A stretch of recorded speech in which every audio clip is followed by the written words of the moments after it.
Hello guys, welcome back to my channel. I am Dr. Sapna. I am a dentist and a mother. जब बात आती है बच्चों के खाने की सवाल को लेके तो ज़्यादातर पेरेंट्स की एक ही प्रॉब्लम होती है कि हमारा बच्चा खाना नहीं खाता। हमारी ह्यूमंस की बॉडी में जब भी कोई प्रॉब्लम होती है तो उसके पीछे कोई ना कोई रीज़न ज़रूर होता है। तो अगर बच्चा खाना नहीं खा रहा है तो हमें ये सोचने की ज़रूरत है कि बच्चा खाना क्यों नहीं खा रहा है।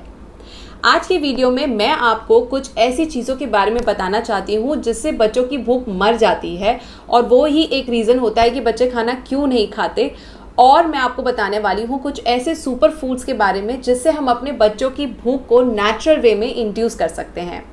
तो चलिए let's get started and yes, if you like the video please don't forget to like the video and subscribe my channel. चलिए let's get started. So, my first point, which is the most common mistake parents are making, is about milk.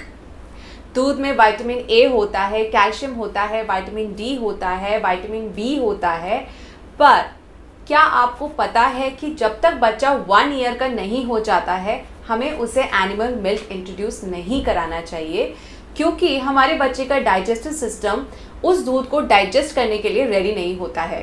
तो जब तक बच्चा 1 year का नहीं होता है तब तक आपको उसको एनिमल मिल्क इंट्रोड्यूस नहीं कराना चाहिए। माय सेकंड पॉइंट, अगर आपका बच्चा दूध नहीं पीता है या उसको दूध पीना पसंद नहीं है तो stop getting worried about it. It's not a big issue.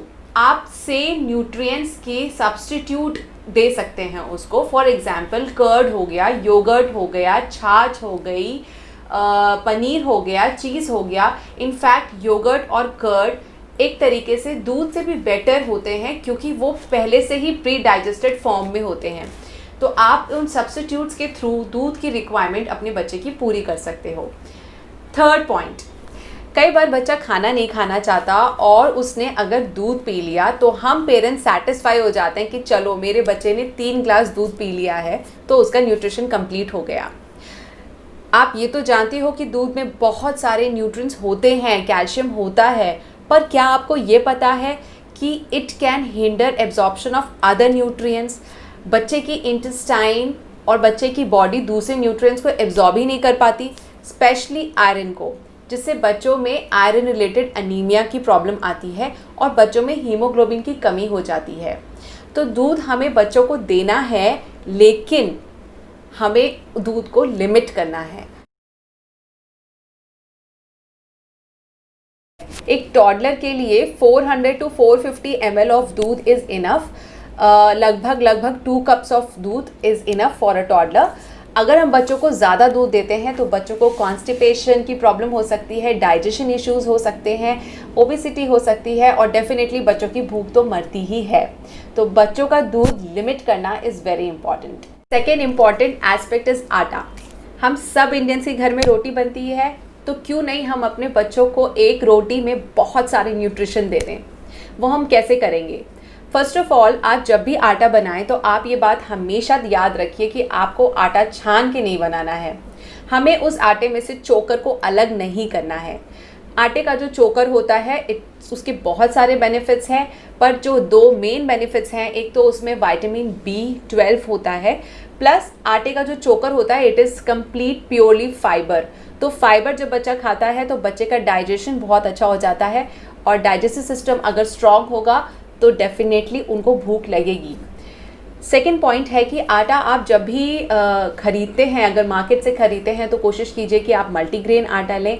और अगर आप गेहूं चक्की पे पिसवाने जाते हैं तो उससे तो अच्छी बात कोई हो ही नहीं सकती।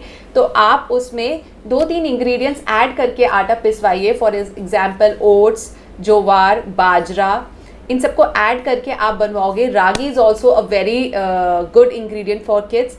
उन सबको मिक्स करके एक मल्टीग्रेन आटा बनाओगे तो आपके बच्चों की बॉडी में न्यूट्रिशन बहुत अच्छे से चला जाएगा एक ही रोटी से। My third ingredient is sprouts. बच्चों को स्प्राउट्स ज़रूर खिलाएं। स्प्राउट्स में बहुत सारा प्रोटीन होता है, प्लस स्प्राउट्स में बहुत सारा फाइबर होता है। तो हमारे बच्चों की बॉडी में प्रोटीन की ज़रूरत होती है definitely. Building block of the body is protein. Plus आपके बच्चों की बॉडी में फाइबर जाएगा तो डाइजेस्टिव सिस्टम स्ट्रांग होगा, डाइजेशन अच्छा होगा, बच्चों का भूख लगेगी। तो it is a purely natural hunger booster. आप तय कर लो कि हफ्ते में 2 दिन तो आपको बच्चों को स्नैक्स में स्प्राउट्स खिलाने ही है, चाहे वो मूंग की दाल के हो, चाहे वो सोयाबीन का हो, चाहे वो चने का हो, कोई भी आप खिला सकते हो, बच्चों को अच्छा भी लगता है। 4th थिंग, आपको डेली बच्चों को एक ना एक फ्रूट ज़रूर खिलाना है। अकॉर्डिंग टू द सीज़न आप फ्रूट्स डिसाइड कर सकते हो। हर फ्रूट के अपने बेनिफिट्स होते हैं। फ्रूट जूसेस से ज़्यादा आप प्रेफर करो कि आप बच्चों को होल फ्रूट दो, ताकि बच्चों को विटामिन के साथ साथ फाइबर भी प्रोवाइड होता रहे, उनको बॉडी स्ट्रांग भी बने, उनका डाइजेस्टिव सिस्टम भी स्ट्रांग हो, उनको भूख भी लगे और बच्चे हेल्दी और स्ट्रांग बन जाएं। तो 1 डे अ फ्रूट का रूल डेफिनेटली आप ग्रास्प कर लो। And the last one is which I follow for my son is make a diet chart. इतने सारे ग्रुप्स होते हैं खाने के जो हमें अपने बच्चों के खाने में इंड्यूस कराना है to make their diet a balance diet. 5 groups होते हैं basically: fruits and vegetables, dairy and milk products, cereals and grains, fat and protein. ये 5 मेन इंग्रेडिएंट्स हैं जो हमें अपने बच्चों की डाइट में इंड्यूस कराना है। और अगर हम रैंडमली पिक करके बच्चों को खाना खिलाते हैं तो हमें आइडिया नहीं हो पाता है कि हम उनको बैलेंस डाइट दे रहे हैं या सिर्फ उन्हें उनका पेट भर रहे हैं। Not a single food is complete. हर एक चीज़ को प्रॉपर प्रपोर्शन में प्रोवाइड कराना बच्चों को या बड़ों को is not an easy task. So guys, make a diet chart. It will make your life easier, simpler, and you will have a peace of mind that you are giving a proper nutrition and balanced diet to your child and your family. Very soon I'll be sharing my son's diet chart, just to give an idea how you can also make a diet chart for your child and your family.